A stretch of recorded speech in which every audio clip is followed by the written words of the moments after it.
Hello and welcome to my YouTube channel. My name is Zee. You can call me Sunshine Zee or you can even call me Sunshine. And if it's your first time here, you are absolutely welcome. I hope you enjoyed. I hope you enjoyed enough to consider subscribing. It is absolutely free to subscribe, and you can also hit the notification bell so that you can note every time that I upload a video. And to everybody who is already subscribed, I appreciate you and I hope that you're doing well. Welcome to yet another episode. Let's not waste any time and get straight to it. Today we're going to be talking about assumptions that some people make. Okay, some assumptions that other people make about single people. And as a single person myself, I do believe that these are not true. I do not speak for all the single people. They can speak for themselves. So I speak for myself, and I'm sure other people also feel the same way. And yeah, these are just things that people assume, but these are not necessarily true. Before we even get started, I just wanted to say that this is, February is the month of love and it's amazing and all of that, but it can feel very lonely, and some single people can feel a bit isolated and just like a bit down. And I'd just like to encourage you not to feel that way. Maybe call up a friend if they're single and available. Do something, but don't get yourself down about it. Don't feel as though it's the end of the world. So I feel like it's the kind of season that could heighten depression and anxiety in some people, but I hope that you are kind to yourself. I hope you give yourself some grace. Don't put yourself under any kind of pressure. Just be content with your current situation. Pray about it, but don't feel as though you are isolated. Reach out for help should you need any help. Okay, so let's start with I'm only gonna go through 5 because I don't want to make this too long. I've got a lot of things to vent about, but yeah, let's actually get started. I'm going to be counting down from number 5 to number 1. They're not really in any particular order, but yeah, I just decided to do that. Okay, so number 5 is the assumption that single people are desperate. Now, I have to say that this assumption normally comes from the opposite sex, right? So if you are a single woman, normally other men think that you're desperate, and if you're a single man, most other women will assume that you are desperate. And by assume that you're desperate, I mean that a lot of people, as soon as, well, this is my experience anyways, as soon as you let them know that you are single, or it just comes up, I mean, it's not like you say, hi, my name is Z and I'm single, right? But it comes up somehow. Maybe your friend mentions it, or it just really like comes up naturally in conversation.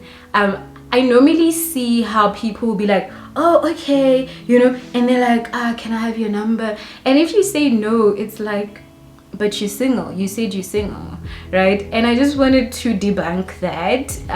Just because I'm single does not mean that I'm desperate, does not mean that anything that comes by I should take it, because a lot of people approach it from that point of view to say, you know what, you can't even pick and choose what kind of a partner you want. You just have to take whatever you get because you're single. That is not true, and yeah, please stop doing that. And number 4, sorry, I've just got my notes here. The number 4 assumption that people make about single people is that single people hate marriage and kids. Now, I know this is not true for me. right? And just because I'm not married or I don't have kids does not mean I have something against it, right?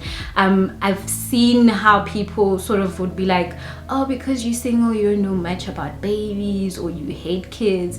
No, it's actually quite the opposite. I believe in marriage, I believe in kids, and I'm sure there's a lot of other single people who believe in marriage, would like maybe to get married one day. But it's not, I think the reason people assume this is because maybe we don't talk about it, you know, maybe we don't always talk about, oh, I want to be married. And that's because some of us are not obsessed about it, right? We're not obsessed with the idea of marriage and kids. And just because we're not obsessed does not mean we don't want those things, right? Granted, there are single people who do not want those things, but even with them, it doesn't mean that they hate those things, right? It doesn't mean that they look down on those things. I know some people are, but you know, like they don't believe in the whole concept of marriage, and that's fine. But a lot of them, you don't find them, you know, sort of like making it an issue, right? But if they do make you feel uncomfortable, maybe as a married person, maybe they're talking down on marriage or they're bashing marriage, you can just simply, you know, address it with them. But don't assume just because somebody is single, that means that they are against marriage and kids. The number 3 assumption that I would like to debunk today is that single people have more money and time. Now, this is going to be a bit of a controversial one, simply because people can assume that, well, if we are working, let's say, at the same place and you have a family and kids, we can almost assume that because we earning the same salary, you have more to spend and I have less to spend, right? And you have you don't have enough time because you have a family and I do because I don't. And I'd really just like to debunk that. That is not necessarily true, right? And I say this because a lot of people will a lot of people who make this assumption actually want to take advantage of a single person's time and money. So somebody will come and borrow money, and when you say no, they're like, but you don't have kids or you're not married, so you don't have to ask a husband. No. If I say no, I'm saying no, and take it as that. Don't bring my relationship status into it because it has nothing to do with that. I just feel that you're actually being entitled to my time and money, which you should never be entitled to anybody else's money or time. Just because a person is single does not mean that they don't have expenses or things that they want to do with their time or money. So stop this entitlement, you know. Especially people who have kids, they tend to be very entitled to other people's money. Stop it, okay? The number 2 assumption that I would like to address today, and this one is very personal to me because even though I'm a single person, I love love and I love celebrating love. So I love going to weddings, but I found that in some instances I've been shamed because people assume, so the assumption is that single people cannot genuinely be happy for others when they get married, and that is not true. Maybe for others, like I said, I'm not speaking for everybody, but I think for the majority of people it's not true. So if I'm going to a wedding, there was a phase in my life where I was going to wedding after wedding, and a lot of people, I say a lot of people but not really, 1 or 2 people made comments about, when are you getting married? And actually no, that's not even the comment they made. They make the comments of, oh, your turn is coming, you know, one day it will be you. Like, what's that about? Just because a friend of mine or somebody I know, an acquaintance, is getting married and I'm excited, and I'm posting about it, and that's how you see. Personally, if you want to see that I'm excited, you'll see me posting about it, and I'll do a whole countdown, and I'll have an outfit, I'll just be so excited, and somebody just comes and says your turn is coming. Now I know that you might mean it well, right? But first of all, it's unsolicited, which I'm going to get to in a minute. Secondly, why are you turning it around? Why are you making it about me? If somebody else is getting married, it's about that person. I'm celebrating with that person. It's not about me. It's not an opportunity for me to be like, obviously, as I'm sitting there, I'm also picturing my own wedding one day, if God wills, right?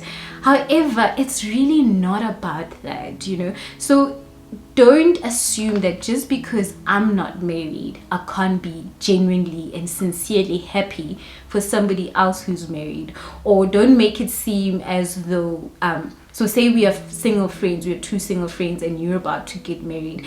Don't make it awkward, right? Because I've heard of scenarios where people make it very awkward.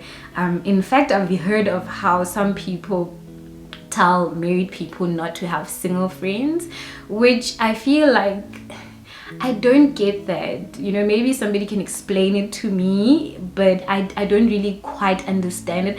There's an element of it that I could almost make sense of, but at the same time I feel like it's very isolating of a certain group of people, which I don't think it's necessary to isolate certain people. So if we are friends, yes, dynamics, our relationship and our friendship dynamics will change, right? So maybe you might not be as available as you used to be and things like that. However, it does not mean we should be any less friends. And I've heard that people are saying, no, you shouldn't be friends, single people. I really do not think that that's necessary, but I mean, each to his own, okay? So yeah, don't assume that I can't be happy for other people. Don't assume that I can't celebrate love just because I currently don't have that kind of romantic love. Remember, that's just a kind of love, right? I've got love in my life, so it doesn't mean that if I don't have romantic love, I can't speak about or celebrate other people's romantic love. The number one thing that I find that people assume about single people is that single people should explain themselves. I don't know why, but as a single person, people are constantly asking you questions. Number one, why should I have to explain myself? Number two, the questions you're asking me, most times I don't have the answers to. So for example, when you're asking me, when are you going to get married? How am I supposed to know that? I really feel that this is such an unfair question, more especially for women, but I think even for men, because maybe they also don't know, maybe they're also waiting on God. But it's really just, I don't understand it. I feel like it's unnecessary as well. Or people will even go as far as saying, why aren't you married? What is the appropriate answer to that? What would you like me to say to you? Do you want me to say I'm a horrible person and that's why I'm not? I don't know what kind of answer you expect from such questions. So I would just like to advise you, if you are married or you in a long-term relationship, or I don't know, whatever your circumstances are, or even if you're single, because even some single people, feel the need to ask other single people, when are you gonna get married? If you are that concerned, let me tell you something. You go and pray about it, okay? You don't even have to tell me about it. If you are that concerned about my marital status or my relationship status, you go and ask God about it, okay? And maybe he can give you an answer on that. But please don't expect me to be able to answer that question. Those were the 5 assumptions that I wanted to address today, but I cannot finish this video without mentioning my biggest pet peeve about being single.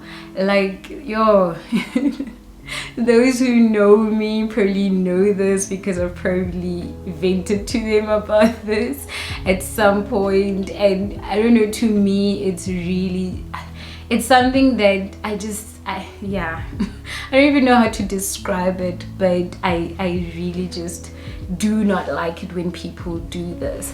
And that is unsolicited. Keyword being unsolicited advice from married people.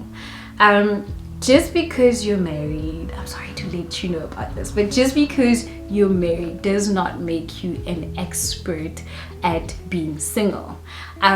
Especially if you got married very early on in life. And I'm not saying that you don't have anything positive or encouraging or inspiring to contribute to a conversation, but like I said, keyword being unsolicited. So just because you're married and you're meeting another person and they happen to be single does not mean that they require your advice. Only if they ask you for your advice can you start advising them. So there's this assumption that just because a person is single and the other is married, then it means that the married one must now guide the single one.